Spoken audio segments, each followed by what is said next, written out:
Okay, so now it is time to put my cake decorating skills to the test. I am no professional, definitely an amateur. I'm gonna go ahead and start putting the frosting into the disposable piping bags. And then I'm just gonna say a prayer and go for it. As you can see here, I mean, it's smoothing nicely. It's very light. And I feel like if I would have used the buttercream, it'd probably be a little different.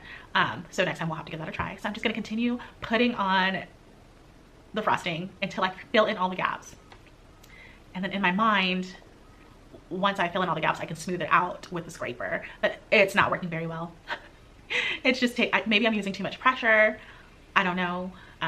So you'll have to let me know in the comments, like how much pressure I'm supposed to use. I'm trying to be gentle.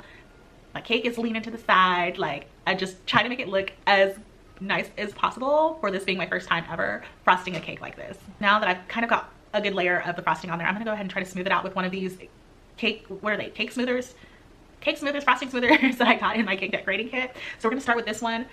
Not sure, you know, what I'm really doing. No real skill here, just going with the flow. And at this point, I'm just like, I don't know what else to do to get this cake smooth. So I'm gonna try again with the offset spatula to smooth it as much as possible. And then I'm gonna go in with this other scraper that has a little teeth on it to see if I can like hide the fact that I cannot get this cake to smooth out the way that I want it to. And I figured at some point maybe I should have put the cake back into the freezer so that the first layer of that icing could set more maybe, and maybe it would have been easier for me to smooth it out. But at this point, I'm just gonna take the rest of the frosting that is in the piping bag, and I'm gonna go ahead and try to do a little border on the bottom like I see the girlies do on their videos. I watched a couple of YouTube videos of people piping icing. They didn't really give instruction on how to really do it. I'm just copying what I saw, and this is what I'm getting. That's our border. I mean, it doesn't look too bad, right? Not too bad. So now I'm gonna go ahead and do the top. Just say a prayer for this cake. So I'm gonna go ahead and just do little, I guess they're star dollops. I don't know what it's called. So it doesn't look horrible. No, it looks pretty bad.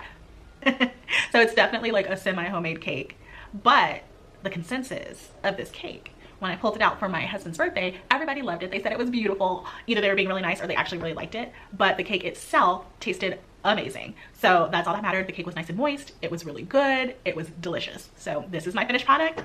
Thank you for joining me on this journey of making my first ever layered cake. I guess I'll call it a layered cake. If you like the series, make sure you come back. I'm gonna continue on my journey to make a very nice layer cake. I want my cake to look like the bakery cakes. So I am on a mission to continue to try to make a cake that looks amazing and tastes amazing, just like all of the baking girlies out there. Make sure you stay tuned for more amateur cake decorating, cake making, baking. I'm here for it all. Have a good day.